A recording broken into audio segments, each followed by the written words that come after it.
if we didn't really know, what the suffering was, we wouldn't know. And if you don't know, then you don't value. You know what I'm saying? So my daughter doesn't value these things that I'm telling her because she doesn't really comprehend how bad it could be. Uh-huh.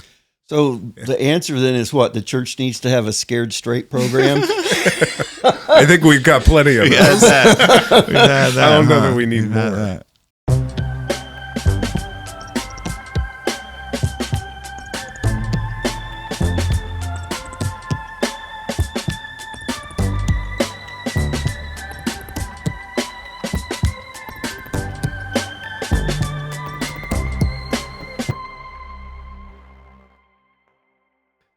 Hi, everybody. My name is Evan. And I'm Scott. We are both Baptist pastors, and this is our podcast about the Bible. But hopefully that doesn't make you too nervous, because we will not be trying to save your souls. We will never tell you what to believe or how to behave, and we promise never to invite you to church.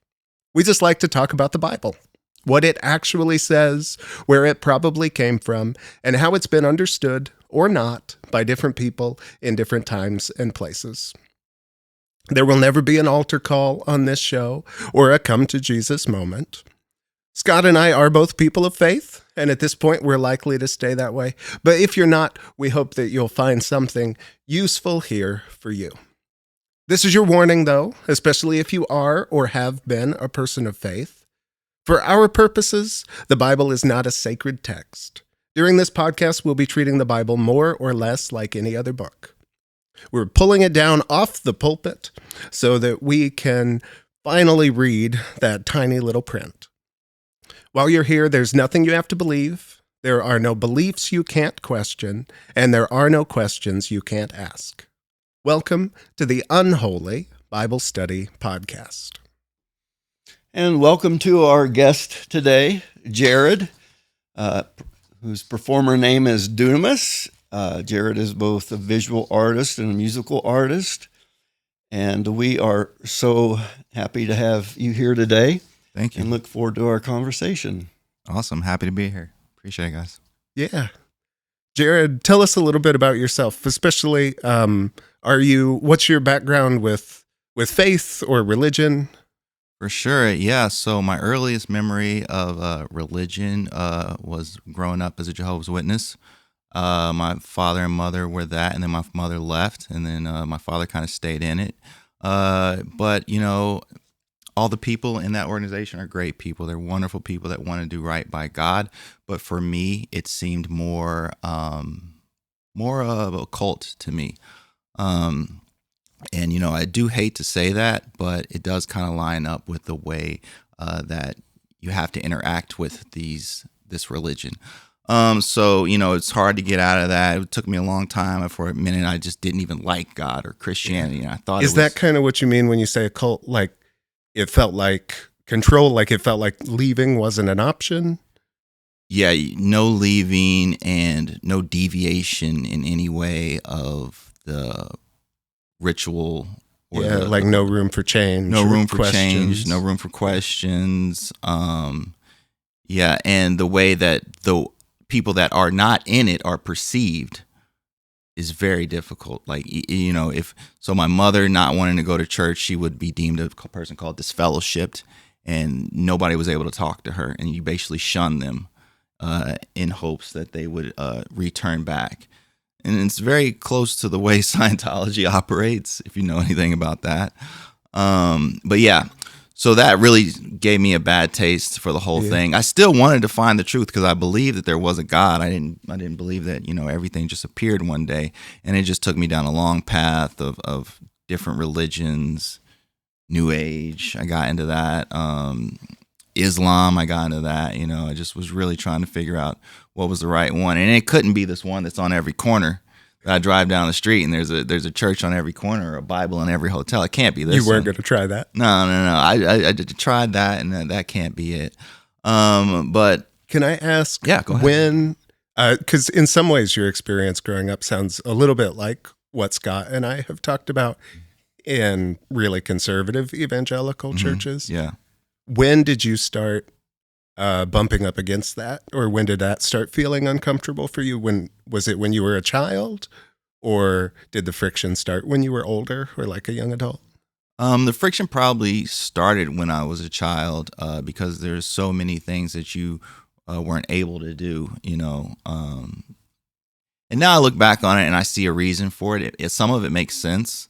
Jehovah's Witnesses don't practice birthdays, celebrate birthdays, and that one is still one that doesn't make sense to me. You can't really. Yeah, John the Baptist's head was given on a birthday, so they kind of correlate birthday to being something negative, and also like, why do you want to celebrate another day on this terrible earth? And I'm just like, I don't think that's the way we should be looking at this. Yeah. So it started early, and then when I was a teenager, when I was well out of it, but if you know anything about the way that these type of operations work, it's really mental, and even when you're out of it 10 years, there's probably some still remnants of it holding you in a certain place. So a teenager totally against it, yeah. Yeah. If you grow up in those communities, I think they form your brain and your way of relating to the world in ways absolutely like it. I'm not sure you can ever totally change them. And it's a lifetime process, I think, to even understand how it's influenced you. Exactly. Yeah. Yeah. Just the process of asking questions. And a lot of times the questions, I remember for me, the questions I asked, it felt like my pastor didn't even want to talk about my questions. It's more like, you don't need to even ask that question because this is the truth. Exactly. Your mind shouldn't even be going there. Shame on you. In fact, sometimes, it's very strange.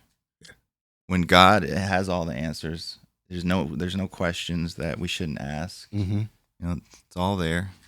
It can be explained. Cool. Thanks for sharing. For sure. Bit.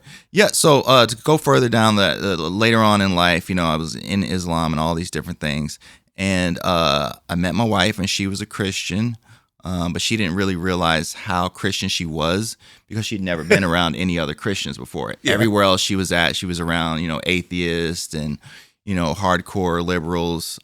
So she didn't realize really how much of an impact she would have on me as far as going back and looking at it and taking it seriously. Like, hey, you're into all these other things, but have you ever actually read the words of Jesus? Have you ever read a gospel, like as an adult and not a child?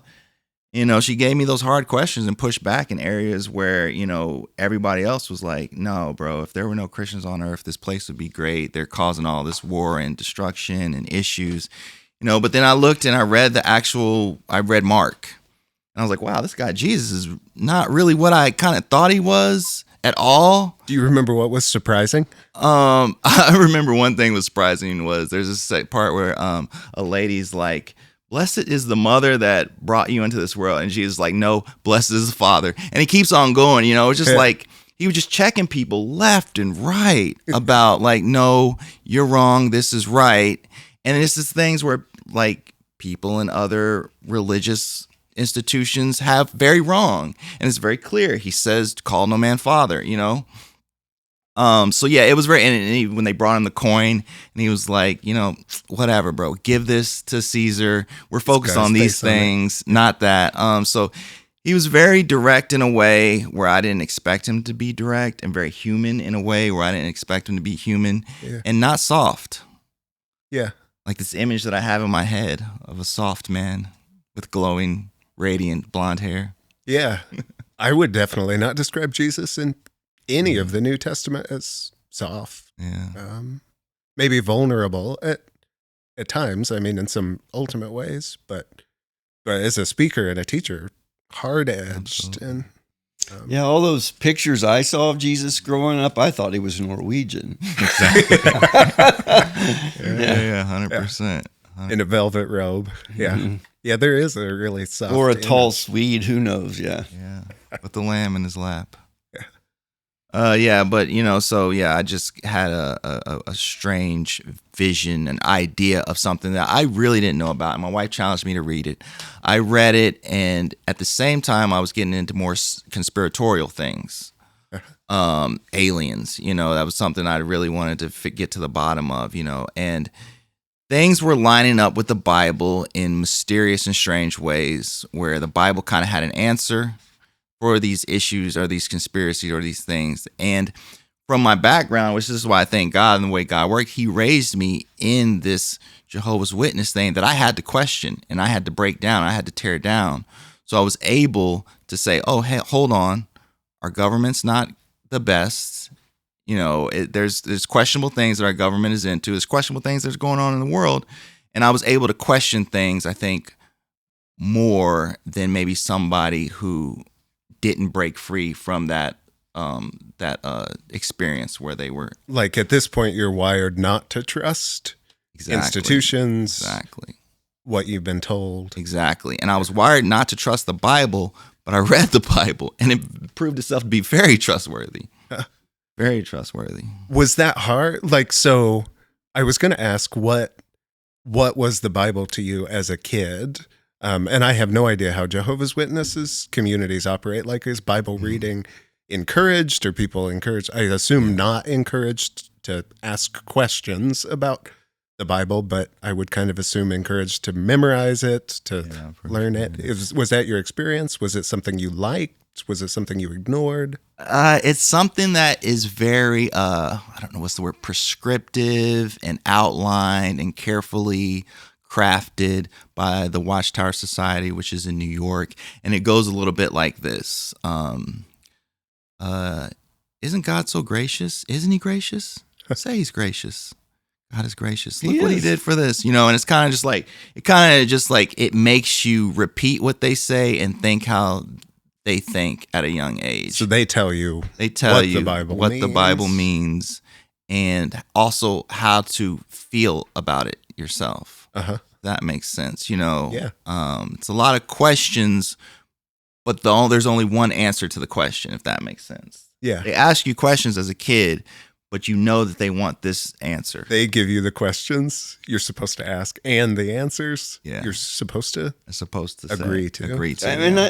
I grew up in a Baptist church, but that sounds a lot like the way I grew up, You see the same patterns. Mm-hmm. Yeah. I think that's just traditional religious practice in a lot of ways. Like these can be communities and traditions that are all about control and certainty and kind of staying inside the lines. Yeah. And then they can be something totally different too. Something where you're encouraged to explore, to figure things out, where it's okay if not everybody sees things the same way or believes the same things. Yeah. Have you found that in communities as an adult? Have you found freedom to be yourself, to ask your own questions, to arrive at your own conclusions? Or do you continue to bump up against institutions? I'd love for you to hear your answer on this question next. But I do find it difficult and to talk about some of these things or raise questions or have a different perspective. A lot of times people are like, no, it's all figured out already. There's nothing that you need to be kind of diving deeper in. And then, or it's God's grace. It's all good. There's nothing that we need to look into deeper because, God saved me and that's it. I'm done. We're done here. Yeah. So I find it difficult. Yeah, I do. I find it difficult to open up dialogue and talk about some things sometimes. Yeah. Scott, what's your answer to that question? Well, you mentioned salvation. That was pretty much the sole focus of the church I grew up in. And my pastor also used the scare tactic. I can remember, if you were to die tonight, are you sure you go to heaven? And the way that worked is it created such an insecurity, spiritual insecurity, that I made sure I got saved every Sunday just in case. Yeah. Hedge your bets. Yeah. And it's like, make sure. As a young kid, I didn't even have the ability to question. I'm just, my pastor, says, I don't want to go to hell. So I better get saved. Now, did you know to be suspicious of that? I vaguely remember worrying that I wasn't already saved, but also feeling like, if I'm not saved, I'm not sure I can change it now. And if I keep going up there, like if I keep responding to the altar call, if I keep raising my hand, somebody's going to notice that I'm clearly just going through the motions. Was that fear operative for you? Like, oh my were you goodness, worried about yeah. I mean, what I other went people would think? forward. In our church, we went forward to accept Jesus Christ as our Lord and Savior. And the pastor I had was truly one of those what we call Bible thumpers. He yelled from the pulpit. Literally thumped it. It intimidating. And, what 9-year-old wants to go to hell, And at 9 years old, my critical thinking skills aren't like kicked in yet. But I would say late junior high, early high school, I became a real cynic. And I'm like, there's something wrong with all this, This church, we're not the only ones that are going to be in heaven, or people that think just like, Yeah, for sure. Totally. Yeah. Well, there's only going to be about 100 people. That's all right. Yeah. Well, and you, fear, was it a driving? Yeah. I mean, I heard all the same sermons. I heard all the same altar calls. I heard all the, what was really big when I was in middle school was like, Jesus suffered so much for you. Like these long, gruesome descriptions of the crucifixion and the cross. And Jesus carried all this suffering. And one, it was your fault. And two, if you don't respond in the right way, then it was all wasted. And that would be even worse. I remember that being a big part of when I was like 12 through 14. That's a whole different type of guilt, huh? Yeah. It's not the fear necessarily of where I'm going. It's like it's a social fear or like an interpersonal. Oh no, I'm hurting God. And that stuck with me. I maybe heard other messages, but that's the one I remember. Now, my rebellious streak did kick in, at 9 years old or so, because I do remember this. The way the invitations often went, they played Just As I Am, about 100 verses of it. But it was every head bowed, every eye closed, and I opened my eyes. You watched what I everybody couldn't else was keep my doing? eyes closed, yeah. Yeah. Dad, I had my eyes closed through all of those. Yeah. And I trusted the pastor when he said it was always a he. Said, "Oh, there's a hand over I there. see that I see hand." that hand." And, yeah. Is there really a hand going There's up over not. there? There's only 50 people in this Yeah, room. and then- Hands going up all around the room. And then little 9-year-old Scott, where's that hand? Scott knows he's lying. Yeah. And I've talked about this before, but I don't remember. Like, I was still dealing with some of that as an adult, but I, like, by the time I came back to the church as a very young adult, like 18, 19 years old,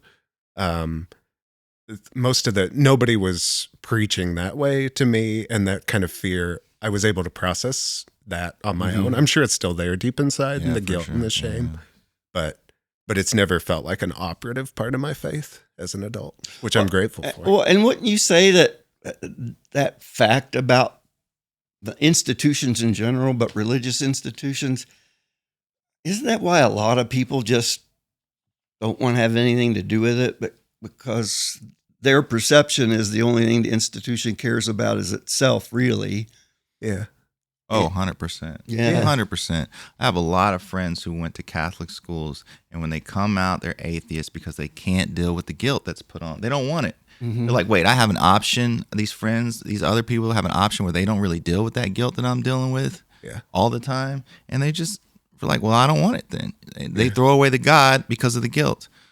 It's huge. I think it throws a lot of people off. And then a lot of people that don't go to church seem to be more people they behave more Christian in a way than a lot of the folks in church. I remember, Or they're at least the same, like no worse, no better. long time ago read an article that table servers, their least favorite day to work is Sunday. And you want to know why? Because Christians don't tip. Christians are the least generous tippers. Now, what does that say, right? Wait, that's because gave they have it all a lot to of the kids. offering. Because they have so many kids. Now that could be. Can't afford it. That budget's We've got 8 stretched kids. pretty thin. But yeah, it's just, I think the institution look suspicious to a lot of people. Yeah. Now, I worry a little bit about people who grow up in those institutions, can't deal with the guilt, reject that, and kind of move away as adults, but keep the fear. Like, they hold it at arm's length, but they don't really process it or deal with it. They don't go back and do the work of saying, like, well, maybe there was something wrong with the foundation. Maybe I didn't have any reason to be afraid. Right. Yeah. They just kind of ignore it. And I'm not sure that harms a lot of people, but I worry about people who, like, if you question them, they would still say, yeah, I think the church was probably right, or probably should feel guilty, but I can't deal with it. Mhm. And so I just ignore it. It's not part of my life, but that's still in the back of their mind. I worry that feels like a really unhealthy way to live. Well, and it can actually be traumatizing too. Yeah. I mean, Yeah. it does damage. These messages are horrifying Yeah. sometimes, and really painful. I remember an illustration that was used often growing up, and it was this illustration of a man whose job it was to manage to open and close a drawbridge that a train went over. And one time the bridge was open and a train was coming, but his little son, his young son, was playing near it, and he knew, if I shut the drawbridge, it's going to kill my son. But if I shut it, it'll save all these people. And it's this impossible choice. Well, Jesus is the child. I'm like, what? God closed the bridge on his son? I just remember that felt so wrong. It felt so manipulative.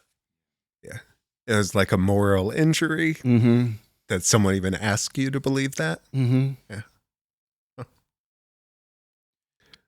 Yeah, growing up. So the big difference in theology between Jehovah's Witnesses and the rest of kind of the Christian body is that they don't believe that Jesus is God. They don't believe in the Trinity, basically. Mm-hmm. That's the big difference. Everything else is pretty similar. That is a big difference. Big difference. Yeah. So me understanding that analogy that God did it to himself for us makes it a little different to me than God using his son. And then going back through history and seeing all these men that God used, and they were all failed. They all messed up. Nobody could do it right. And saying that at some point he realized that he is the only one that can do this. And it all points back to, his glory, and also his, what's the word that we don't like, that we can't use, but he can use? God is a jealous God. His jealousy. He doesn't want anybody else to do this but himself, So that makes that analogy easier for me to understand when I look at it like that. But I heard that analogy too growing up, and it was really weird for me too. Yeah. So there's a way to reconcile that basic idea, if it's God. Yeah. If it's all God. Yeah. Taking that risk. If it's God taking that risk and putting himself in that place and sacrificing himself for us, that makes more sense. That reminds me of a thought I had. The boy in the illustration had no clue what was happening. No agency. And didn't make that decision. But Christ made that decision, right? Yeah, for sure. Not my will, but your will be done. That specific illustration is really creepy. Like, really, it's hard to control. There's a lot there that, especially for kids. And especially for kids in an institution that often doesn't protect kids, I do think that's a traumatizing way to talk about God. You got it? So, Jaryd, there's a lot that Scott and I agree with. Agree with each other about the Bible. There are lots of things where we think a little bit differently.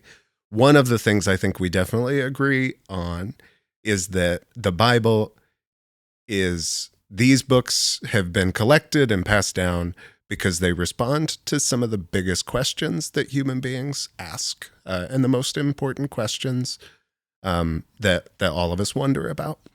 So one of the things we try to do in each episode is to think about the big questions that the chapter we're talking about is responding to. And today we've read a chapter from the book of Revelation. We'll talk a little bit more about that book in a few minutes, but essentially the question Revelation is responding to is, why is the world like this? It's a crazy world. It's a violent world. It's a world of turmoil. It's a world with a lot of big questions. And Revelation is at least partly trying to say, this is why the world is the way it is. And so either of you can respond to this, but is that a question you have asked? Is that a question you still ask? And how do you answer that question? Why is the world the way it is? Why isn't it better? Why isn't it easy? Especially for people that God supposedly loves. Yeah, that's absolutely a question that I have asked. But, if God loves us, then he gives us free will, and we have the choice to choose differently than he would recommend or want from us. And sometimes he throws up his hands. He's like, okay, I'm fine with that. Like, for instance, when the people wanted a king, and he told them, a king is a terrible idea for you. He'll take your daughters and your food, and they were like, no, everybody else got a king. We want a king. So he gave them a king, knowing it wasn't the best thing for them. But they have the free will to decide what they want, and God has the agency and ability to give them that if that's what they want, even if it's not what he really thinks is best for them. So I think that's one reason why, the world is in a terrible place. And the other reason why goes back to you saying this is a collection of books. I think it's a collection of books that answer a lot of questions and can bring us what's key, and that's salvation. But I also think there's other books, the Apocrypha, that also have information that the devil might not want you to have by your side, and especially in Enoch 1 and 2. Not 3, that's a totally different thing, which deals with Jewish mysticism and the Kabbalah.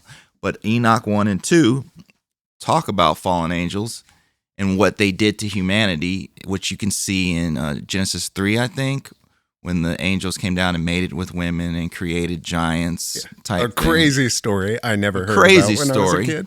Yeah. Crazy story, but Enoch goes into depths about this and what they taught humanity, from makeup to casting weapons. He goes into all this, so it's really a know your enemy type story.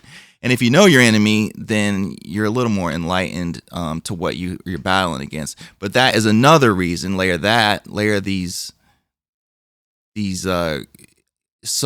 different types of humans in our population just going rampant and doing whatever they want and destroying us and perverting us. So those two things, I think, are the reason why, and sin.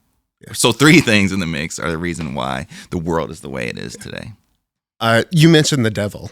Do you believe in a literal devil? You think there is a devil that does bad stuff in the world? I do, and for a long time I didn't. I thought that it was just, this is just humans trying to find an excuse. Free will and sin. Yeah. But I do believe that there's a tempter. There's somebody that tempts you to do bad and doesn't have your best interest, and somebody that's against God on this existence. A spiritual reality of some kind that, I think you used the phrase, doesn't have our best interest. Mm-hmm. Yeah, for sure. In mind. Mm-hmm. Scott, how do you answer the question? Why is the world the way it is? Especially things like violence and war, famine. I mean, we'll come back to those things as we talk about this chapter. Well, first of all, that's a question that a lot of religious scholars and philosophers have wrestled with, the problem of evil, right? And I took a whole class in seminary on the problem of evil. I had an experience in 2010. I did some photography, international photography for the American Baptists for a few years. And my first assignment was Haiti right after the earthquake. And traumatizing experience itself. But I remember they took us to where this tent city had kind of popped up for all the people who survived it. And their estimate was it could have been 200,000 people living in this tent city. No running water. You could smell the raw sewage. It was awful. And they were starving to death. And I remember standing there thinking, I wish there was something I could do. It just was awful.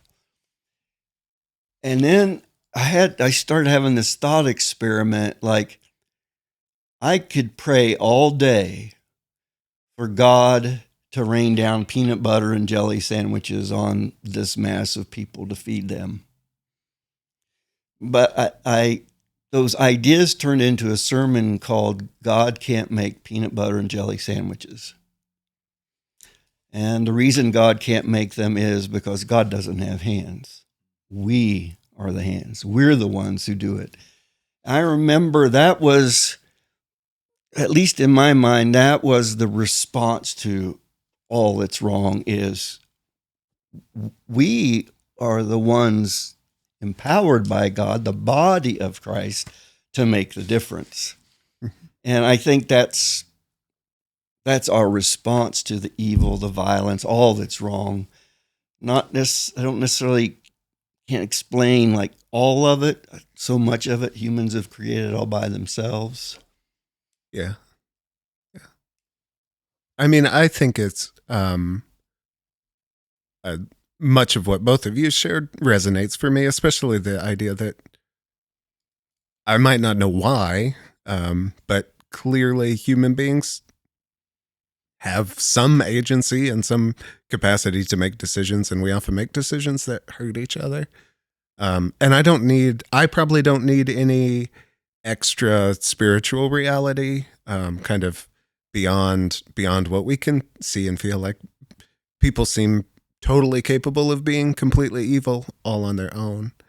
But I also, there's something for me that I'm comfortable with this mystery, but I do think it's a mystery, and it's one that makes me, well, I guess I'm not that comfortable with this mystery. I've made some kind of peace with this mystery that makes me uncomfortable, which is God made a world where terrible things happen, even though nobody did anything wrong, like earthquakes and natural disasters. And human suffering and animal suffering is all pretty inevitable in the world the way God made it, according to Christian teaching. So somehow, like, it's really important, something deep inside of me wants a unified view of the world where God's not at war with other spiritual forces, that this is the world God made and it is a good one. But there are clearly things about it that are uncomfortable or bad or look evil to me, or human suffering that I can't explain. And I guess that's in like the my religious answer to that is that's just on the list of questions I have for God that I really want answers to someday. Why'd you make a world where people suffer? Now, the one thing that I've often wondered and thought about is how much evil and suffering the church has created in this world in 2,000 years. Yeah. I mean, the church has, in the name of Christ, has been violent, has ignored human rights, has been colonial, has endorsed slavery, so the church has done a pretty good job of some awful things too. Yeah, to what you were saying, a couple of days ago, I was at a coffee shop with my daughters, young daughters, and one of them was just going slow, like on purposely, something she set her off, and she was like being really slow. And I was almost outside of the coffee shop to the door, and she's like still at the steps, far away from me, like moping. And for the second split, I was like, I wish she'd get kidnapped right now to show her. This is like, I tell them being safe. I tell them all the time what's dangerous and why I explain to them why. and if she were to get kidnapped, but not totally kidnapped, like I'd save her No, you'd before, get her. then she would know, she would understand the fear and the danger, she would understand like why she needs to stay close and not care about being able to see dad in the aisle or anything, and kind of that made me think when you were saying like, if we didn't really know, what the suffering was, we wouldn't know. And if you don't know, then you don't value. You know what I'm saying? So my daughter doesn't value these things that I'm telling her because she doesn't really comprehend how bad it could be. Uh-huh. So the answer then is what? The church needs to have a Scared Straight program? I think we've got plenty of those. We've had that, I don't know that we need more. Yeah. So today we are going to be talking about the 6th chapter of the book of Revelation. And for our listeners, even if you haven't heard much about the Bible, you've probably heard something about this book. It is sometimes known as the Revelation of John or the Apocalypse of John. That word apocalypse is one that a lot of people have heard. And when they hear it, many people think of the end of the world, or at least the end of the world as we know it. Now, actually, apocalypse is a Greek word that is a synonym for revelation. It means that something is revealed or uncovered or unveiled. And that's what apocalyptic writing, like the book of Revelation, tries to do. So this book of the Bible is one that supposedly peels back the veil or draws back the curtain on our reality. The idea is that this author is describing a spiritual reality that's kind of hiding behind the physical material world that most of us actually see and live in every day. So the writer of this New Testament book writes as if the world is full of spiritual realities and unseen forces that are shaping our lives and the world around us in ways that we can't usually see or don't usually notice. Now, obviously, that can be kind of a scary and unsettling way to think about the world. So it's probably not a surprise that writing like this is often full of vivid and violent and sometimes even gruesome imagery. Those are some of the hallmarks of this genre. So it's no wonder that this is always popular. People like to read it and talk about it. Now, this is the only book-length example of apocalyptic writing in the Christian scriptures. But there are some other examples of apocalyptic writing in a few other New Testament books. And there are lots of examples of apocalyptic writing in Jewish literature from roughly this same time in history, including in the Old Testament and in the apocryphal books, like Jaryd already mentioned. Just like always, we don't really know exactly when or where or by whom this book of the Bible was written.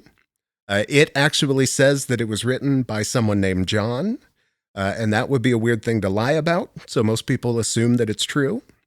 A lot of people also assume that it was written by the same John who wrote some other books in the New Testament. There's a gospel that was said to be written by someone named John, which we've already talked about on this podcast. And there are 3 New Testament letters that are associated with someone named John as well. Now, the Bible never actually says that the same person wrote all those books, but some people think that they might have. It's still a subject of debate even 2,000 years later. It's most likely that this book was written toward the end of the 1st century CE by a Christian prophet named John. And it's most likely that John came from a Jewish background, but was a Christian who was familiar with the way Christians in lots of different churches thought about or talked about their faith. Seems to have been very familiar with apocalyptic literature and with the Jewish scriptures as well. Now, one interesting thing about this book is that it was controversial, even in the first few centuries of the Christian movement. Some people thought that it should be included in the Bible, and others thought that it shouldn't. And people have been arguing about this for almost 2,000 years as well, over what this book is actually about and what it supposedly reveals. Is it revealing the significance of things that were happening right then in the 1st century, when it was being written? Did it foretell historical events that have happened since then, in which we can kind of identify and see in the text and in history? Or does it prophesy things that still haven't happened yet, but which will happen before the end of the age, or the end of time, or the last days? And in every single generation of the church, there have been Christians who believed all three of those things. And there still are today. Is this a book the two of you have read before? Are you familiar with it? What's your experience with Revelation? Yeah, so this was a book that I steered clear of for a long time. Good for you. there's Most people dive Yeah, head first. like, no, I've heard a lot about it. There was a scary picture when I was a kid that they showed me of one of the horsemen. I'm like, I'm just gonna see what happens, because I don't like to watch the trailer before I watch the movie. I don't want to know. We'll probably live through it eventually. But recently I have really jumped in, and I dove into it because of a new way of thinking about it has appeared on my feed. So I have read it. Yeah, I have looked over it and gotten into it for sure. My first experience of Revelation, I'd kind of forgotten about this, but I went to church camp most summers when I was a little kid. And I remember one night, some of the boys in my cabin were going to have like a little camp out on one of their bunk beds and tell ghost stories. And me and another little do-gooder in the cabin thought that that was not something we were supposed to do.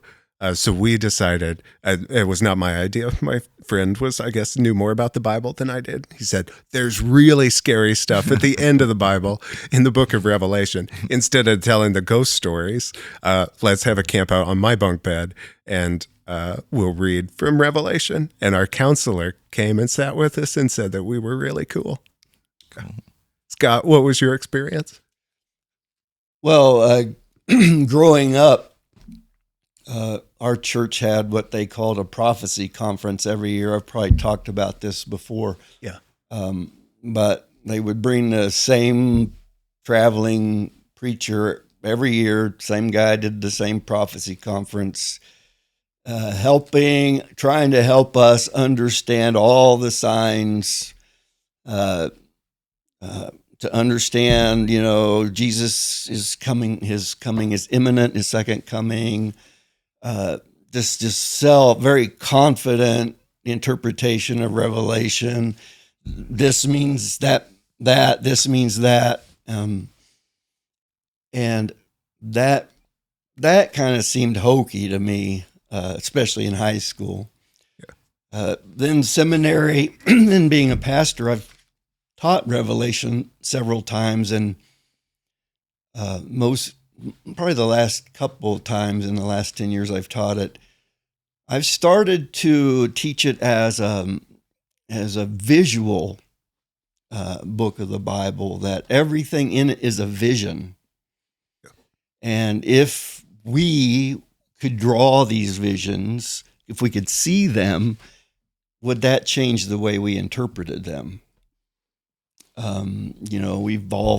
Some of us have seen horror movies, right, with monsters or, Dracula or Frankenstein, but are those things we see in movies like physically real? No. Well, are these things necessarily physical real, or could they have meant something to those people? And so I want to give a shout out to this is a graphic novel translation of Revelation. It has both the text, but then incredible artwork. And to me, this is the way to read it, to understand it, because you see how fantastical this is. And what's the difference for you between words and pictures? Like, how do you read them differently? Why does it matter? Well, so I brought an illustration. We all know what political cartoons are, and when I teach Revelation, I've done this too. I've brought however many students, I bring a different political cartoon for each student and ask them, without showing what they have, describe the image you see. And they describe the image they see, and then I ask everybody else, what's that image about? And they usually can tell me. So it's not literal, right? No. So this is an example of one. It's You'll show it to us. It's a picture of the White House with a reel-to-reel tape crashing into it. And especially people my age, they'll all say, oh, that's Watergate. Yeah. Well, okay, it's a building and a giant reel-to-reel tape. How do you know what that means?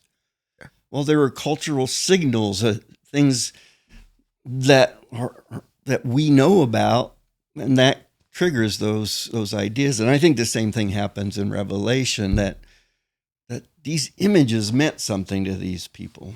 Yeah. And it's still like just 1 or 2 generations removed.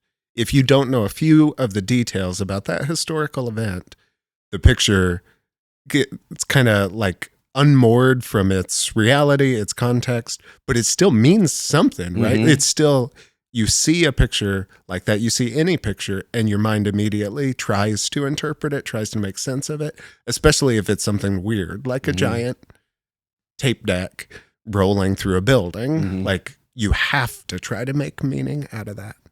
Or if a cartoon of an elephant and a donkey, what's the elephant? What's the meaning of that beast in that cartoon? Well, it's the Republican Party, or the donkey is the Democrat Party. Yeah. We know that. We know what it means. And I think for modern readers of Revelation, we don't necessarily know what all the things mean in Revelation. Yeah. Yeah, no, I'd agree with that. I mean, when you look at some of the things Jesus did, it seems to be clear, but when you really dive into Jewish tradition, in the Old Testament, a lot of things reflect back to there. So for the people at the time that were hearing it, it meant something totally different, or not maybe totally different, but it meant something way more important to them. And what he was doing was way wilder, like the whole breaking bread and blood of the wine. Like they did that for thousands of years, and it all meant something totally different. But now he's saying, this is me. Like, that is a clear, like, he's saying something heavy here. Mm-hmm. He's saying he's God on earth, or he's saying wild stuff right here, because we've done this for 2,000 years and it meant something totally different.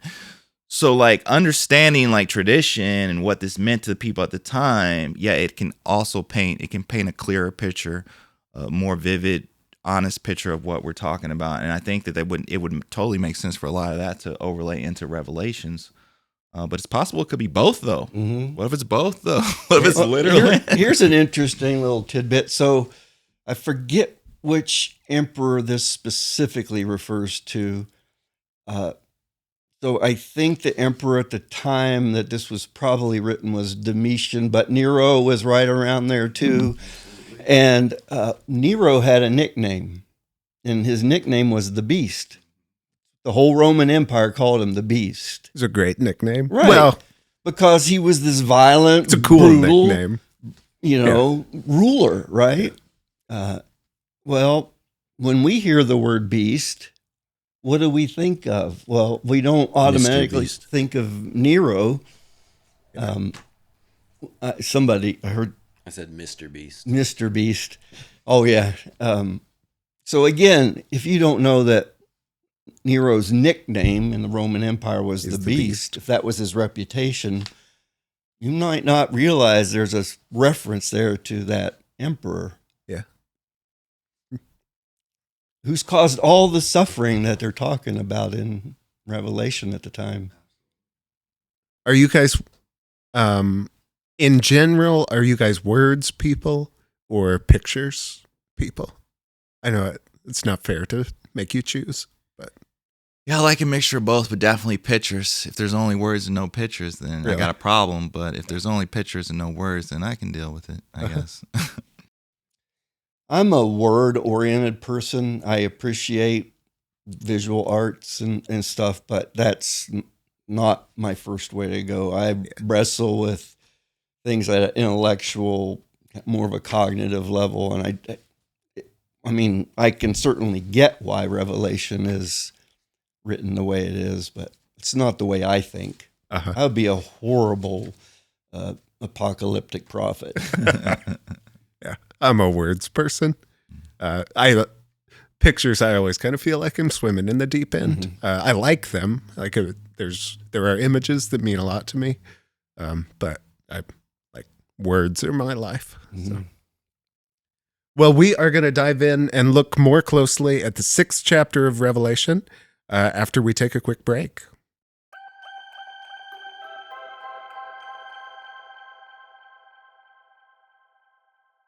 And I did not realize that movies in other markets often have totally different names. Like not just a translated name, but a totally different name from the English. Like totally different connotations or totally different structures.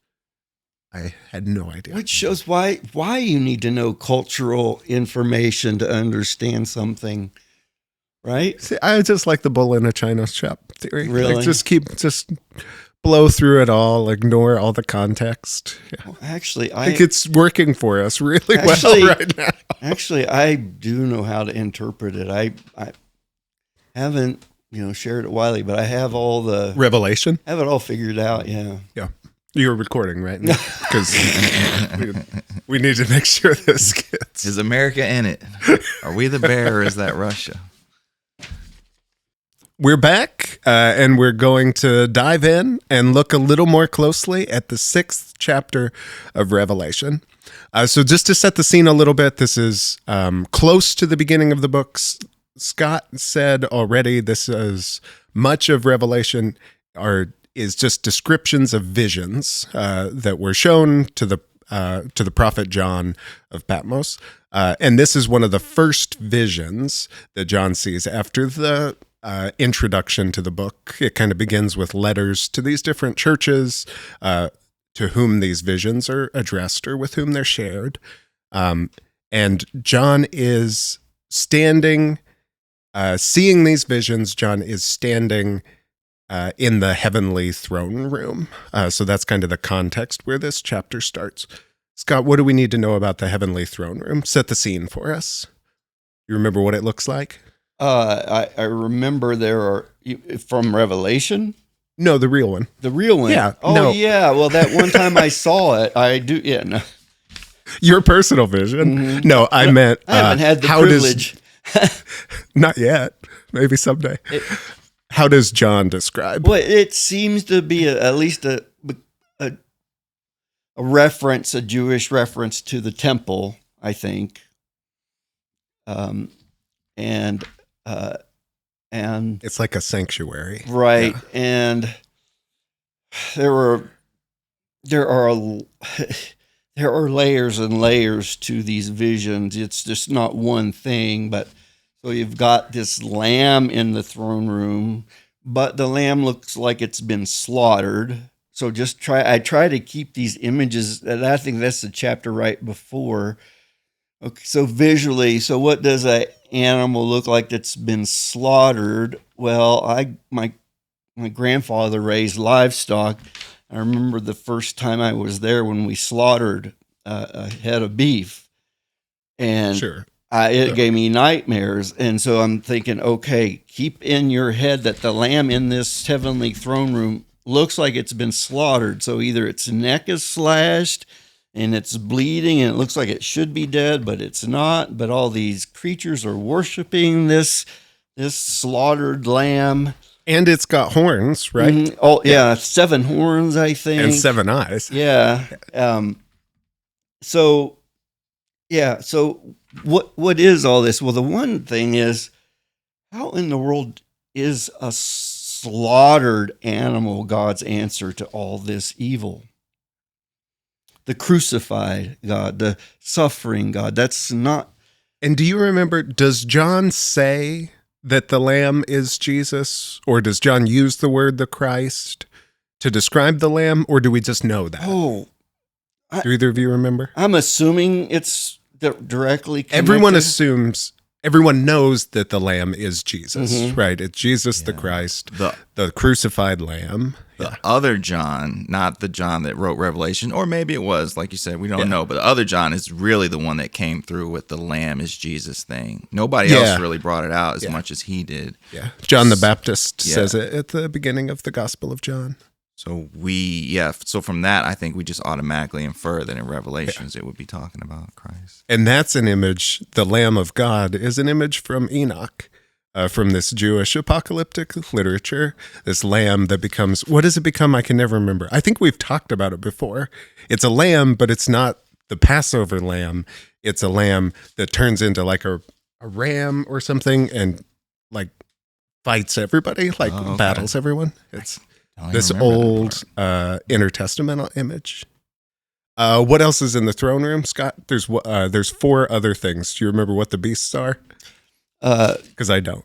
There's these living creatures. I think they're technically describing either seraphim or cherubim, and there's Which are like angels. they're usually very scary.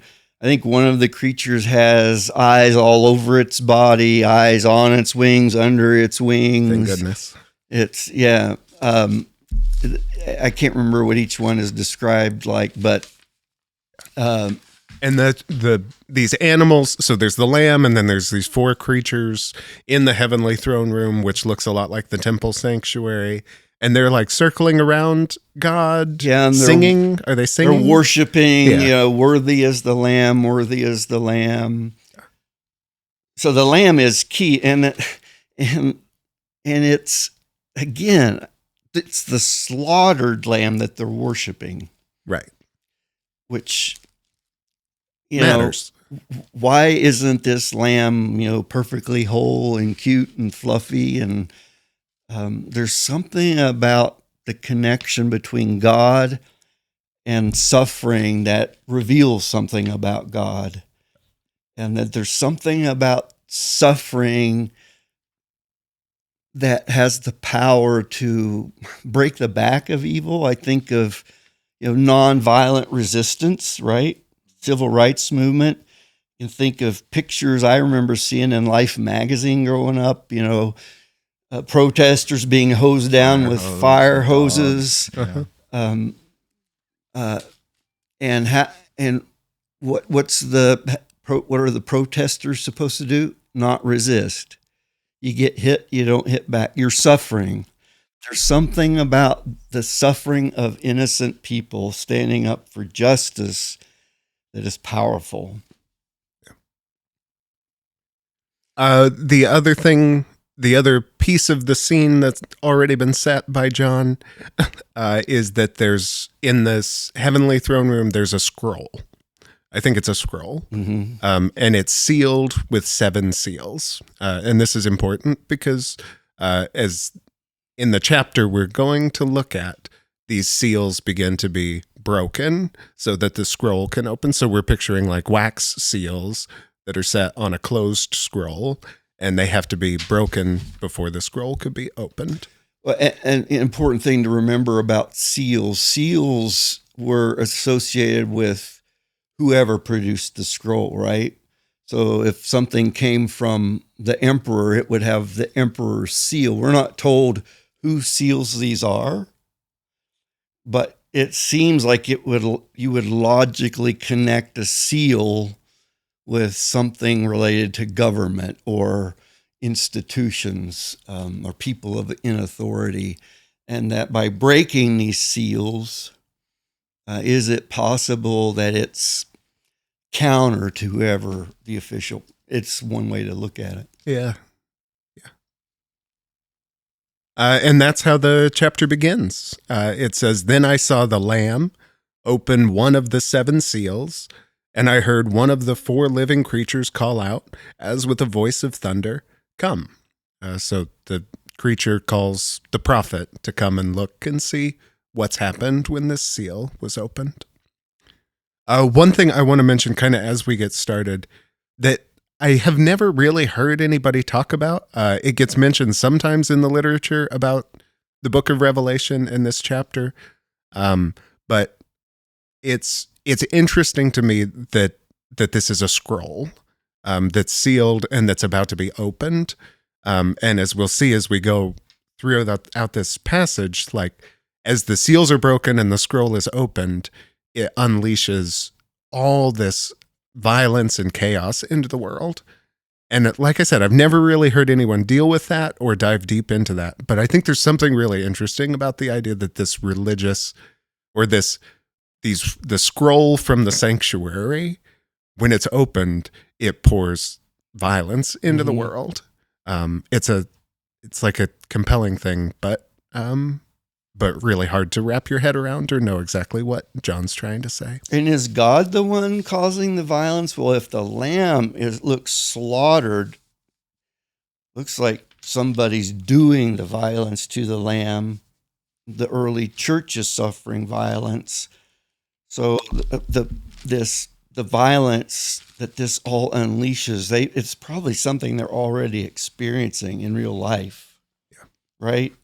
And I don't think they would say God's causing it, but they were certainly looking to God for answers. Like, what do we do in this situation?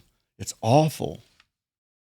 I think there's a mention of a scroll in Daniel that was supposed to be sealed up because it wasn't for that generation. So I think this might be a nod to like, these things are all happening now. The seals are broken. Yeah. It's the jump off. Mm-hmm. Yeah. So as we read the chapters, the scrolls get opened, at least some of them, and we see the consequences. We see what follows, what comes out. We've read this chapter. The three of us have kind of looked at it, and we're going to talk more about it. But before we go any further, Jaryd, we play a game called Take It or Leave It. Okay. And we have to pick on each episode the chapter that we're looking at. If we had to choose, would we take it with us or would we leave it? Is there anything here that's helpful for us? Does it inform our faith as Christians? Is there something here we can learn or value? Or is this not a helpful passage for us? The only rule is you have to pick one or the other. Either take it or leave it. And before we go any further, I'd love to hear your answers. Scott, are you a take it or a leave it for this chapter? I am a leave it because I think Revelation has done more harm than good by bad interpretations. Yeah. This is your first leave it. Yeah, maybe. I just as soon not have to wrestle with it because it's too much trouble. Yeah, sure. And I've had people in the church say, Pastor, will you do a sermon series or will you teach us about Revelation? And in their mind, when they ask that, they already have an agenda. They want me to tell them when it's all going to end. It's not, Pastor, give us a really critical, deep, analysis. It's a leave it. Jaryd? That's a tough one. I think I might go with leave it as well. Because I think that there are people out there that are against God and the Bible, and they use this to kind of trick people. I think we're often tricked, and they create some of these things in this book to kind of trick us, to make us think that it's going to happen, and then when it doesn't happen, you get huge following the way of believers. Like you mentioned, those books in the 70s and 80s that were printed that were saying that, Revelations is upon us in the next 5 or 10 years, and it doesn't happen. And then people, they get disenchanted and they feel like it's not genuine and they just fall away. So I think that telling the enemy the plan is a wild trick to pull off, but it's also awesome because,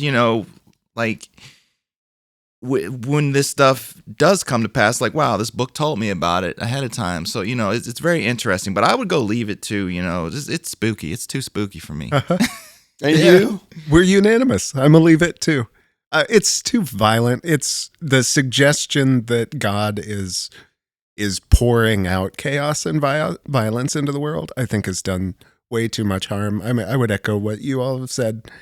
It's just too too ambiguous, too hard to, there's too much potential for misinterpretation. And there's better stuff. I mean, there's better stuff in the book of Revelation. There's stuff I'd probably take, but not this chapter. And there's better apocalyptic literature in the Bible that I like more, that I think accomplishes more what this book's trying to do. So, what else do you want to talk about? What did you guys notice as you were reading through this? What's interesting to you? I'll jump in.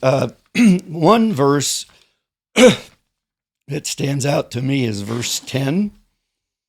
And we have all underneath the altar in this throne room, actually starting with verse 9, it says, "When he opened the fifth seal, I saw under the altar the souls of those who had been slaughtered for the word of God and for the testimony, the witness they had given." That word testimony in Greek is the word we get martyr from, right? Martyrios. So these are the martyrs, and they cried out with a loud voice. So it's the martyrs who've been slaughtered too. And what do they cry out? "Sovereign Lord, holy and true, how long will it be before you judge and avenge our blood on the inhabitants of the earth?" So they associate the violence they're suffering with the inhabitants of the earth, not God. And they're asking God to deliver them, to remedy this. And they say that it says to judge and avenge. This translation, that word avenge is from the Greek word for righteous or justice. And what is it they're thinking? What is it they're seeking? Well, it's not just retribution, not violence for violence sake. God, make them hurt, make them suffer. It's more vindicate our faith, because we believe you're the holy and true God, and we suffered for you. When are you going to vindicate us? When are you going to set things right? What is it? Do you have something that you think? What does it look like to vindicate suffering, or to kind of validate the witness of? So the idea that these Christians have been martyred or slaughtered. Do the two of you like that idea that suffering can be vindicated, or those who've suffered can be made whole after the fact? What does it look like when God does that? Well, this same thing is said in the book of Enoch. So Enoch was before the flood. He might have been the great-grandfather of Noah. I can't remember. But at his time, the giants had run rampant over the earth, and they started eating human flesh because they just couldn't be satisfied. They just destroyed everything. And people at that time said the same thing. They called out to God, said, "When will you make this stop?" And I can't remember, but I looked into it, and it went on for a while, like, I don't know, maybe 1,000 years or something, that these things lived on earth. And so then God's vindication was the flood. He brought the flood. But this same thing, these people crying out, is paralleled in the book of Enoch, which is really interesting. And that it's not something that God is doing to the people. It's something that's been done to the people. Yeah. The word vindication for me, I've watched several shows on, I don't know if you call them true crime, but people who've been convicted unjustly. Often it's African Americans, right, who end up in prison, and there have been plenty of cases of people being convicted unjustly, and it's that moment when the DNA evidence proves that's the vindication for that person who's been on death row for 20 years. Yeah. And they get released. Some states pay reparations because that's the just thing to do. That's what I think of. Yeah.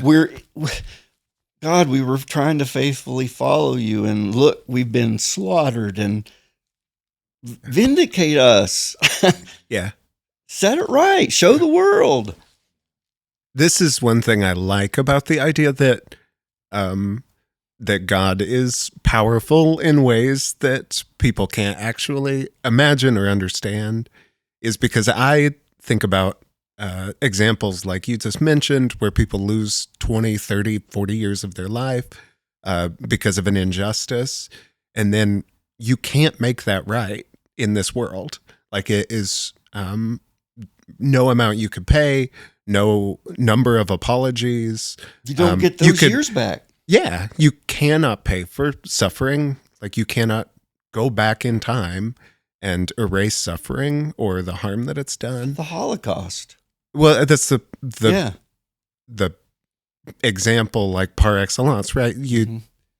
There's no way to justify this. There's no way to make it right. It's a hole in the universe that can never be repaired.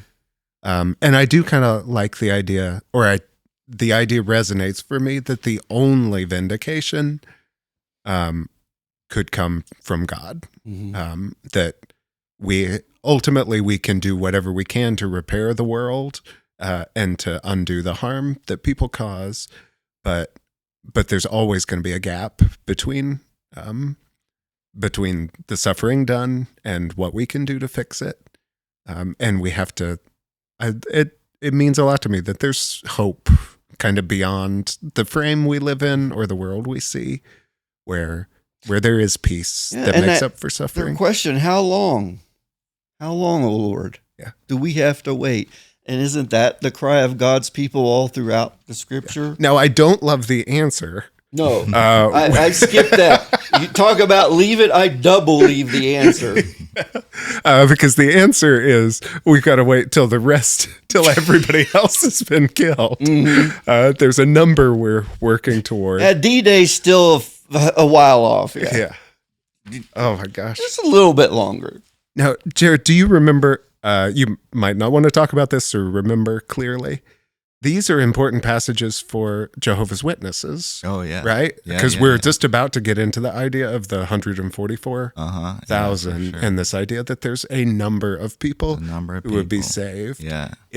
Are those ideas you remember from your childhood? Do they resonate? I do remember that. And particularly this horse of death that comes with this rider. There was this image that they showed us in a book that they had, but yeah, there's definitely like a lot of fear is pulled out of this and put into people, especially young children, to do the will of God, I guess. And also, definitely there's a number of 144,000 elders, and only these people are going to go to heaven, and everybody else will be here on earth type thing. I do remember that.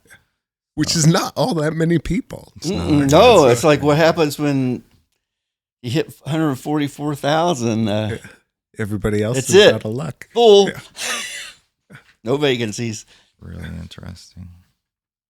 Jaryd, you mentioned the horses, and maybe like horses. One of the most famous images from the book of Revelation. The first 4 seals are broken open, and horses emerge and ride all over the world, and each horse is a different color. It says, verse 2 says, I looked, and there was a white horse. This is the first seal has been opened. I looked, and there was a white horse. Its rider had a bow. A crown was given to him, and he came out conquering and to conquer. And there's been lots of debate about what the white horse represents and who's riding it. What have you heard, or what do you see? Absolutely. I always kind of thought it was Jesus. Yeah.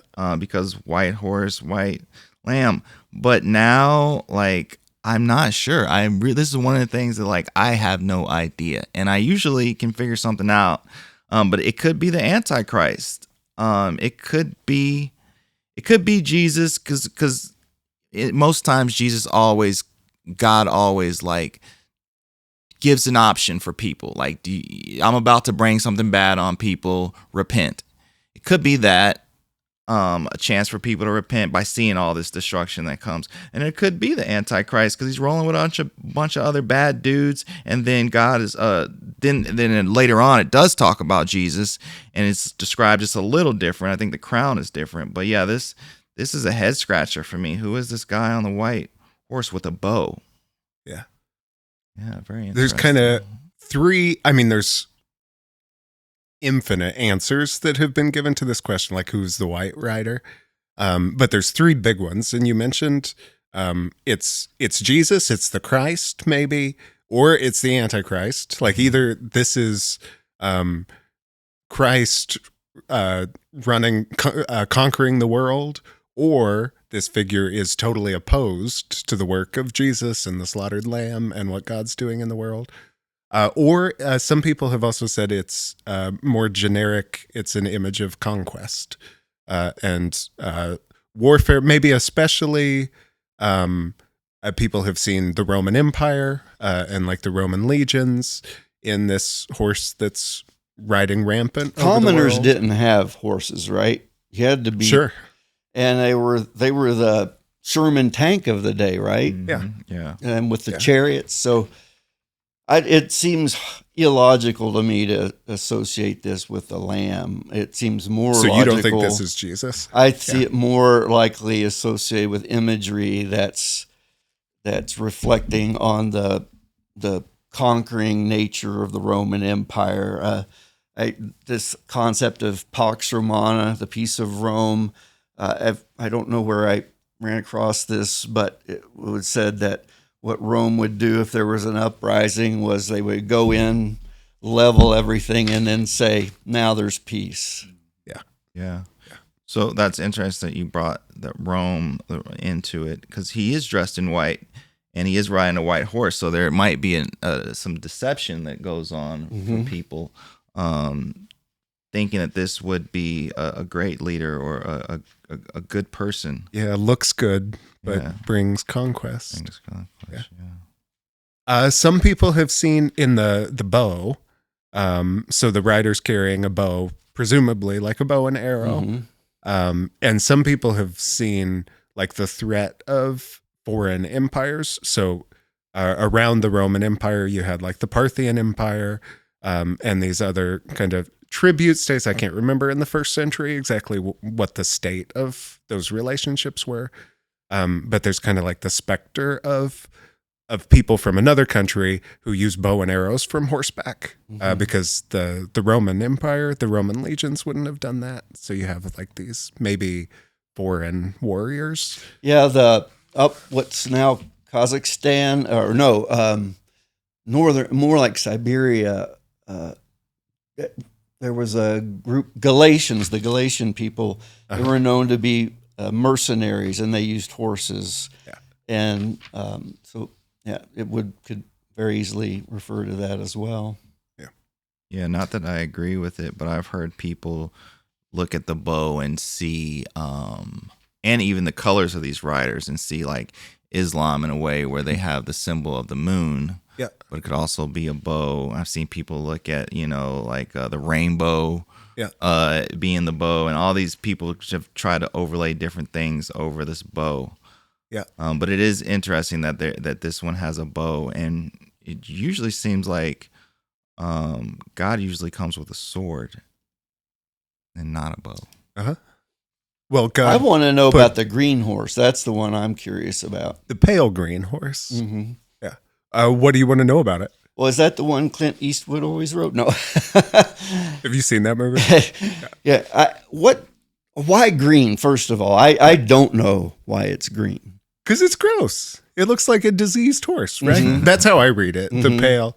I guess that's what I always assumed is that horse looks sick. Like kind of gross. Definitely not a candidate for the Kentucky Derby. And this is the picture you showed us earlier of the skeletal rider followed by like a demonic, like a Hades figure. Terrifying. Yeah. And it's death. This is what doesn't make any sense to me is how many people have died through the first three riders? Like it's all death.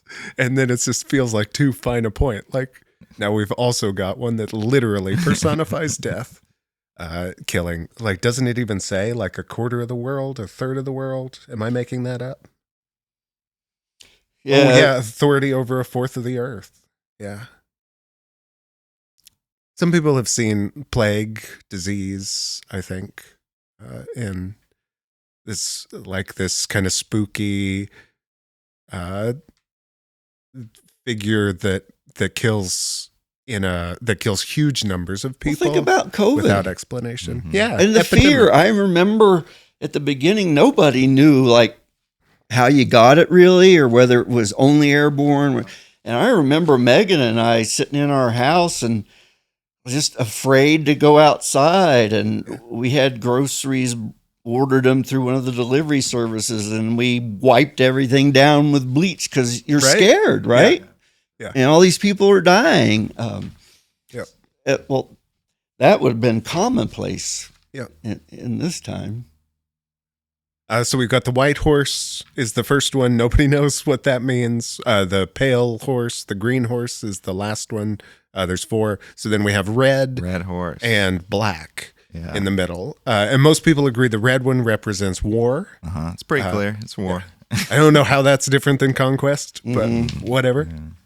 And the black one represents famine. What do you guys notice about those? Anything noteworthy about those horses? I wonder if there's like a connection between Mars or this god of Mars and this Red Rider. I always felt like there was, because I feel like people back then were really into astrology in a way, or these gods, these Greek gods or whatever. So I feel like there might be a connection to that. Yeah.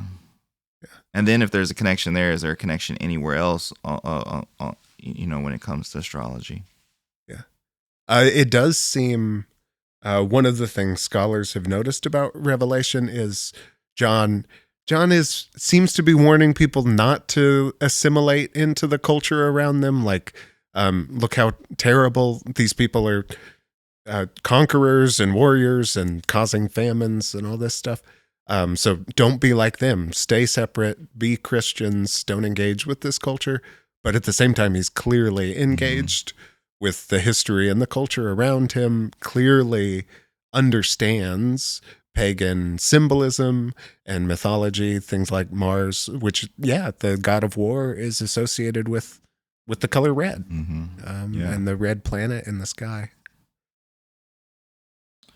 Yeah, and that black horse, that's a scary dude, man. Don't like it at all. The famine? Yes. Why is that?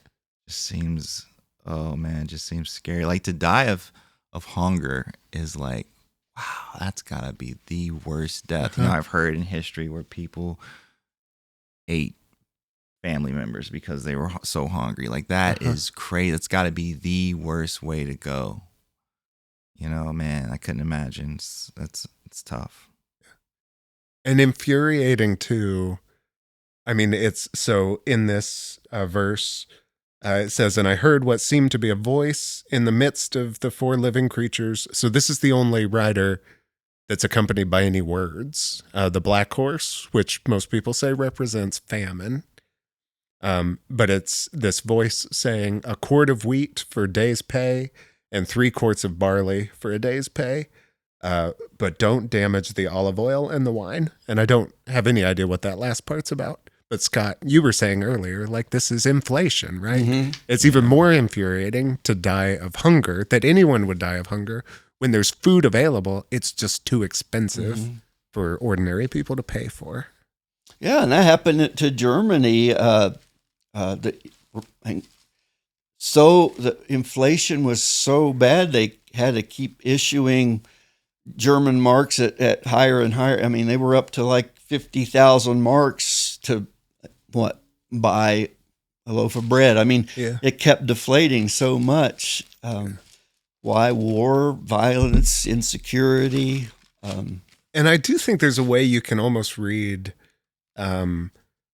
conquest, disease follows famine, follows war, follows conquest. Like, you can kind of see these cycles of human history playing out in these horsemen. You can see the way one literally follows the other in a logical sense. Like, this is what happens to people who've been conquered. Smallpox and indigenous peoples here in the Americas. I mean, can you imagine these people that don't look like you? You've never seen Europeans with their ships and all, and then you all start dying, not because they're killing you with swords, but you're getting blisters. And what is this? How do you explain it? If you don't, it just gotta mean something, right? Maybe I do like this chapter, because that feels like a really strong critique of any kind of conquering ideology or any imperial idea of like we should be in charge, or we should show people how to live, conquer things, and these are the consequences. This is what follows. The Great Depression. How many people took their own lives because they lost everything and filled with despair? Why? The whole economy crashes, right? You lose everything. I mean, these are things that people experience, and where's God in that? Well, I think you could say, like, I hear the point that it's not necessarily the Lamb who's doing this. I don't think it is at all. It's not God who's causing the 4 horsemen to ride all over the world.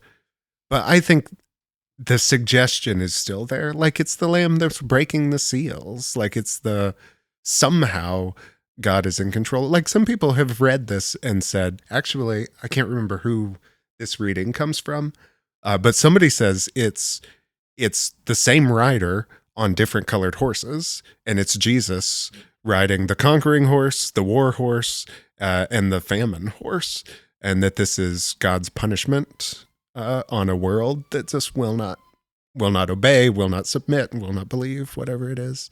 Interesting. Again, though, if it's God doing all this, why would they ask God to vindicate them? To vindicate them from what? Well, all this horrible stuff that's happening, right? But isn't there some sense... Sorry, Jaryd, what were you saying? I think that there's something in here, and you kind of mentioned it, but do not damage the olive oil and the wine. Uh-huh. And you're talking about the Great Depression, COVID. At those times, there were people that prospered. Mm-hmm. There were people that saw something coming, and they invested differently or did different business practices. Now, who would want olive oil and wine to not be damaged? You're starving. You don't care about olive oil and wine. Only the rich and wealthy. So this says to me that there are some people that this is not going to touch. And they don't want it to touch the things that are keeping them happy. Yeah. So it kind of says to me that, like, there are some people who are going to be empowered by this. So it's not like God is pouring out, because they would be in the mix if God was pouring out judgment on everybody. So it seems something different here where, the devil is doing this to his own people, or evil people are doing this to other people. I don't know. It's just it feels like olive oil part. There's some sense of like the suffering's justified for the people who are causing it. Mm-hmm. Like of course the conquerors are suffering, of course war and famine, and that's going to follow, and some people are going to profit and everybody else is going to suffer. And it's like the Christians are just mixed up in that. Mm-hmm. I think that's kind of what it looks like to me, Scott, is the Christians are saying, it's fine that those people suffer. It's fine that the world's going to hell around us. We get that, God. Like, those people deserve to be punished. Why are we suffering too? Because other people are bad. So I hear, like, there's something. I do think there's something that feels kind of vindictive or punitive in the. But also keep in mind that we've got a slaughtered lamb, a God that's clearly suffering as well, or that's pissed because it was slaughtered, right? True, and is now riding roughshod. And he's got 7 eyes and 7 horns, so he's like got superpowers. Yeah, right? Like he came back from the dead to kick some ass. One thing I want to mention that I kind of talked about earlier was this new interesting take on Revelation that has a lot of Christians on the internet going crazy, and it's called Satan's Little Season. And it ties into a lot of things, but the closest thing to relate it to is possibly preterism. I don't know if you're familiar with preterism and pre-preterism, but that all this stuff in Revelations happened close to 70 AD, the fall of Rome, and Nero was the 6th, and all the and if you read the Revelation, it says right there in 1 must take place soon. Yeah. Or the time is near. And Jesus also made it sound like all this stuff would come. Some of you will still be here when I come back in my kingdom. I've just went through, this is drove me crazy. I went through my whole Bible trying to find timestamps of where these people thought that this was coming soon and not 2,000 years later. Yeah. And even at the end of Revelations, it ends with all these things will take place soon. Where's it at? But yeah, you can go to the end and the beginning, and it says that this stuff is coming soon. But what they're saying is that we are actually right now, we are in Revelations. The timetable is messed up, and they're saying we're actually in Revelations 20 and 7. And then the 1,000 years have ended, and Satan will be released from his prison and will come out and deceive the nations that are in the four corners of the earth. Deceive the nations is huge. Like, how would you know? It doesn't say that people won't. There'll be elect that won't be deceived. This is everybody's deceived. Yeah. And the more and more I go over deception, even the name of Jesus, the J was invented in the 1400s. You know what I mean? Like, that's not what they called him. There's so much deception when it comes to the world and Christianity. It's like, how would you know if you were there or not there in Revelations 20 and 7, where the devil's been let loose? And there's so many rabbit holes and things you can go down. You can go down to Statue of Liberty. If you look into what that is and who that is, and other ancient pictures of the devil, they look just like the Statue of Liberty. Really? And the Statue of Liberty has a chain on its leg that's broken. Right. Yeah. So people are saying this is it's been released. A monument to Satan, let loose. And then it goes into this thing called the mud flood in Tartaria, where people are like, no, the millennial kingdom happened on earth. And there's buildings that still prove it all over the world. Like, there's buildings in Australia that look like buildings in Europe, and buildings in America that look like, like all over the world. These massive buildings that they're saying were built by horses and buggies at a crazy time. So there's a lot of stuff that goes into it. It's got a lot of people super excited. It's called Satan's Little Season is what people are calling it. But it's really interesting to think that this stuff kind of already happened, and that we're in a different place in Revelation than we believe. Because our whole lives, we've been taught, like you said, they dropped off books of saying that the end times is coming. I think Darby is the main one. Yeah. Charles Darby, that was that brought in these, what are they called?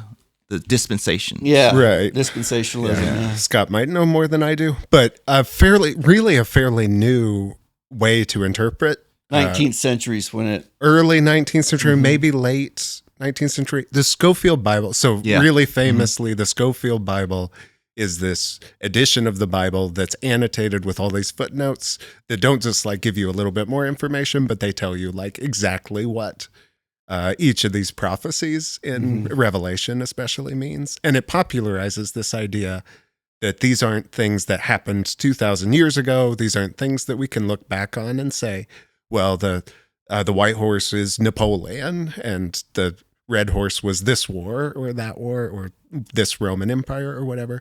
But it's this idea that all of the things described in Revelation are about to happen later. And that's just the last 100 years, but it's been so influential. Like, almost everyone who's ever heard of this book assumes that it's describing things that haven't happened yet, but that will happen, really, literally or metaphorically. But most likely in your lifetime, right? That's what everybody thinks. Yeah. So for all those scrapbookers out there in our audience, how do you decide what to put in your scrapbook? Right? Well, it has meaning. Okay, I never got to go to a Led Zeppelin concert in my life, but if I had, I would have kept the ticket. It would have ended up in my scrapbook. Why do you keep things? Because they mean something. Why was this document kept and preserved? If it was talking about stuff 2,000 years from then, it wouldn't have meant anything to them. They wouldn't have kept it.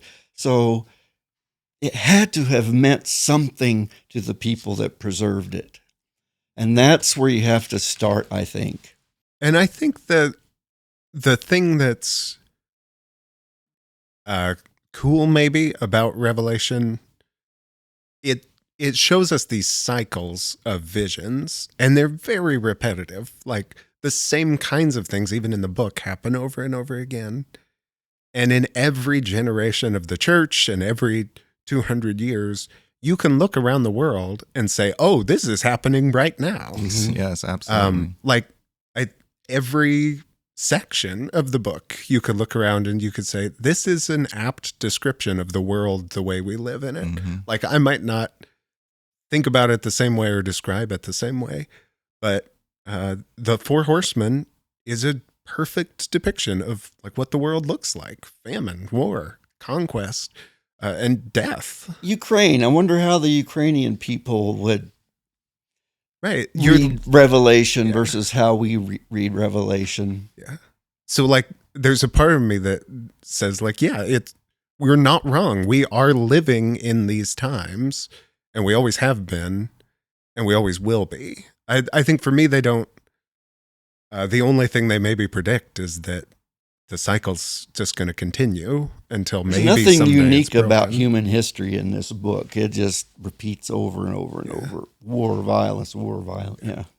Jaryd, do you like the idea? I know you said earlier, I think you said that like trying to predict what's coming next or knowing the story before it's happened doesn't really motivate you. Do you like the idea that we can read these stories and see it in the world, that we can locate ourselves within it? Or does that just kind of roll off your back? I think I just kind of grew up in that way, but I like the idea of not seeing it that way. I like that. I don't see, he's early is talking about the church of Thyatira and Sardis and Philadelphia, like I've taken that and applied it to myself, but now I'm taking it away and saying, no, they're actually talking to this church and they're not talking to me today. People. Those are actual people so I like kind of the reverse of that now, and reading it, thinking about like the people that it applied to and how it applied to them at that time, and then going back and talking about how it applies to me today. Mm-hmm. Yeah. And that's the way I try to approach interpreting the Bible anyway, is let's start here, the culture, the setting.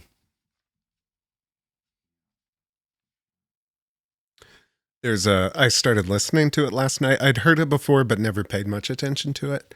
But there's a Johnny Cash song called "The Man Comes Round." Oh, yeah. I think that's what it's called. And it's just the Four Horsemen. It's just this passage kind of updated. There's some other biblical imagery in it.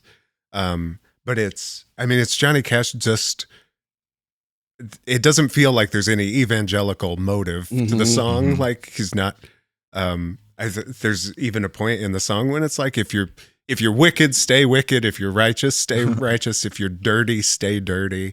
He's not trying to convince anybody of anything, but he's just like rolling around in this cool imagery, this like these vivid depictions of how insane the world can be and the chaos we live within.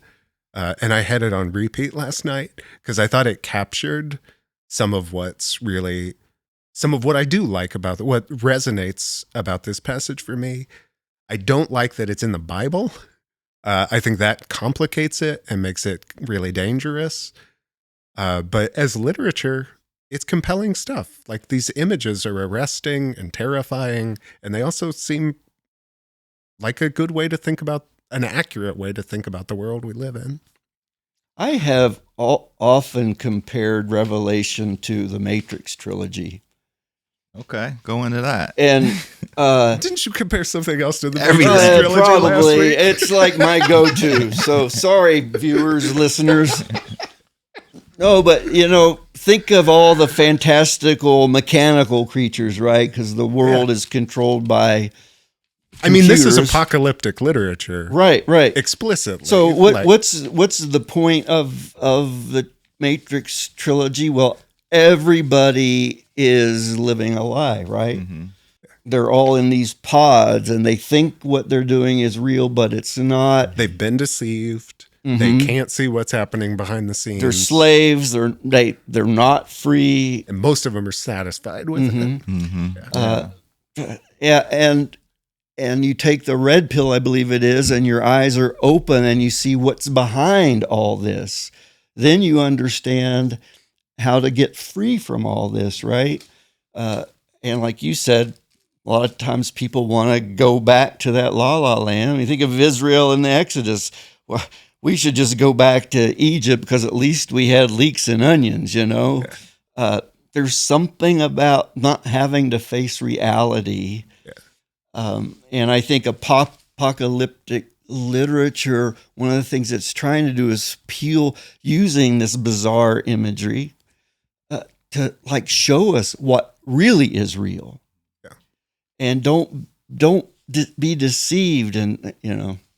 And I do think this book is written for people who can't escape reality, who are suffering or have to suffer, not because of anything they did wrong, but because of the world they live in, the chaos that other people have unleashed on the world. And you can understand why it's helpful for John to say, yes, like you can't escape reality. It's chaos. There's suffering. You will suffer. But this is all happening this is all flowing out from the throne room of God. And ultimately, God decides what happens when and what happens next. I know we don't. It's not part of it. I think the end of Revelation is especially key because how does it end? Well, it says that the heavenly city descends on earth, and that there will be no more death, there will be no more suffering. That God will be here, and this God's home will be with us, right? So that's the ultimate answer. The chaos is driven out by, God, by the light. Yeah. If you were able to peer into this unseen realm for a day and like see these angels moving around and demonic figures, would you? Or would you be like, nah, I don't want nothing to do with that? If God could give you the ability to that's a good sight question. into the other dimension. Yeah, I'd have to look. You gotta look. I can't help. Well, I wouldn't know. I know they're super scary. Yeah. Because everybody reacted. They were sore afraid, right? Fear not. They have to say it. And I think that's a good question. Mm-hmm. But no, I can't help looking behind a curtain. But you wouldn't? I would not look. You don't need to know? No. My wife has seen the shadow people, and those stories of that, I'm just like, nah, I'm good on all that stuff, man. She's seen she's awesome. She's an awesome Christian. She's a great woman, great wife. But when she was younger, she saw shadow people wrestling in a room in different places. Oh, wow. So she's seen beyond the veil that there is something, a spiritual nature of the world, and I don't want nothing to do with it. Yeah. Maybe if I'd ever touched, I know people who insist they've seen something or been touched by unseen forces, or you call it ghosts or spirits or whatever they are. I've never been touched by that in any personal way. Maybe if I had, I'd be more terrified. Yeah. But I just never have. There's nothing in my experience has ever made me think that there's really something beyond, something influencing us beyond the institutions and the structures that I can see enough of to know I don't trust them. Does that make any sense? Yeah, that makes perfect sense. Scott, would you look? If God... I don't know.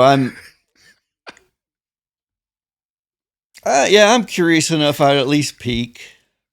I couldn't help it. I might regret it after I did. But yeah, I would want to look. Like the Wizard of Oz, you might be disappointed when you peel back the curtain. It's not nearly as impressive as you thought. Isn't that the message in Revelation, though? All these horrible, awful things, these creatures are ultimately not like the final threat we face as human beings. They're exposed. It's disarming them, like as scary as and they are. Destroy themselves. Mm-hmm. Like they ultimately are their own undoing. Mm-hmm. Even though we suffer along the way. Mm-hmm. Anything else? Any other verses in here you want to talk about? Any other phrases? Anything we missed? What about the picture of the universe? Like it's kind of the sixth seal is open, and everything starts to, literally the universe starts to fall apart. The moon goes, says the sun became black as sackcloth.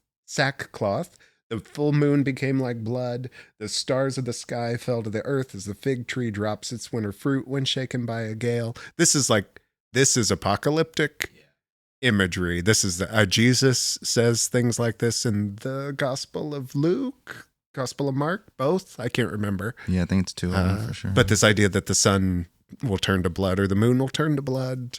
Well, think about our most recent solar eclipse, how bizarre that was. And it felt so surreal. Can you imagine what the ancient people, or I've seen lunar eclipses and the moon does get a little red. Yeah. This stuff, they can't explain that stuff back then. It meant something to them. Yeah. It had some significance. Yeah, my father-in-law likes to explain the stars falling from the sky as rockets coming down. And that's how he said they couldn't explain it back then. But if you look at imagery of rockets coming down in Palestine, it looks like stars are falling from the sky. I kind of like that reading. It's pretty interesting. Well, that would be associated with war, wouldn't it? Yeah. Yeah. And I like to take it literal, though. I think that literal stars are going to fall from the sky, and it causes you to question what you think stars are. If they're these massive gas balls that are billions of light years away, or are they closer and something different than what we believe. I went down some weird rabbit hole one time where people say, I've got air quotes if you're driving in the car and listening, not watching, the stars have fallen from the sky, and these huge like metal things that African tribes like, I don't know what this is, and they've got like one dude in the tribe has a video camera and like videos and like, this is a star that fell. Some old elder come like, this is a star, bro. And it's happened quite a few times around the earth where these things are on the ground and it's made out of metal. And then people are like, what is this? I hadn't really thought of it. Meteorites fall. Yeah, sure. Stuff like, falls out of space. There's been some caught on door cams and it's crazy. It's just fireballs. The whole sky lights up. One just happened in Indiana like a month ago. Oh, really? Yeah.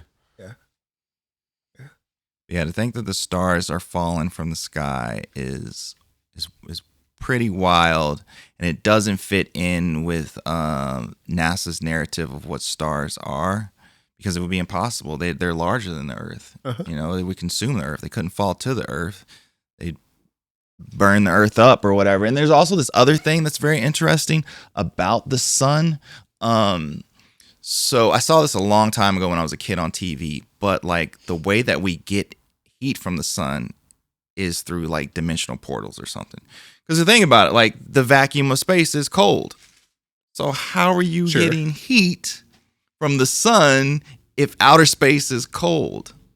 So like the sun giving us heat is not really what we think that it is. It's some other way that we're getting heat from the sun. So it kind of goes back to this and saying, you know, the sun became black or something like that, or something I read in there. And it's very interesting how like these things could happen when you look deeper into science and stuff like that. Interesting. Have you read any C.S. Lewis? Chronicles of Narnia is what I'm thinking of. We started reading a book with our kids, and it was highly Masonic, so we stopped. I was like, no, I'm not reading this to my kids. Yeah, that actually probably makes sense. But yeah. An interesting guy. I went to a play last night. My wife's a high school teacher, and they were doing a C.S. Lewis play. Which one? Lion, the Witch, and the Wardrobe. Yeah, great, yeah. And we've read the books with my son. He liked it. My daughter read the play. Yeah, cool. But one thing I've always liked about his, C.S. Lewis is an educated man. Certainly, I think his cosmology would be NASA, right? It'd be kind of how I think about the world is the sun is big and the energy reflects off the earth and it makes us warm, even though it's cold in between. But I've always dark. Cold and dark. Well, is it dark though? No, it's not dark. Space is pretty dark. No, if you look behind it, it's dark. But it is weird to think about. And I like that he creates this, I think would call a fantasy world, but it's a world where the world is as it appears, where the stars are smaller than the sun, and they're a thing that can fall to Earth. I think they're actually like people in C.S. Lewis's fantasy world, like they're living beings, and when you see them, they're like old white dudes, because I don't think C.S. Lewis could imagine anything good that wasn't an old white dude. But I like that. It's one of the things I like about C.S. Lewis is he imagines this world where where it just is as we think it is, and it's still mysterious, and it's still cool, and and you don't need any explanation beyond what you can actually see and kind of intuit and understand. Did that make any sense? Yeah. I know I just rambled. No, yeah. Then I think thank you's all That's we've a got wrap. left. All right. Well, thank you to Nick Mandog Smith for producing and editing this show. Thank you to our executive producer, Jay Kennedy. I personally want to say thank you to the congregation of First Baptist Church of Indianapolis, where I serve as one of the pastors. And I want to say thank you to you for being here today. Thank you. Appreciate it. It was great. It was fun. Anything you want to plug? What do you got going on? Sure. Where can people find you? So, my name on Instagram is Jaryd Dunamis, Jaryd. And I'm working on a book right now about prayer, because I found a lot of people don't pray. As you see, I told you guys to pray. Like, prayer is my big thing right now. Like, I think that like it's important to open that dialogue and just talk to God, because like, you know, we got a special type of God where you don't have to sacrifice a pig to talk to him anymore, and you don't have to, you know, throw salt over your shoulder or do a dance to invoke the ability to talk. So like, let's use it. Let's try it out. So I'm writing a book about that. It's just like a week's prayer. I'm not sure when it'll be out, but I've also got an album about prayers coming out, where prayers is spelled like airs. And it's all about, you know, like most of the albums that I made were not in line with Christianity or Christ or Jesus at all. And I'm making a switch.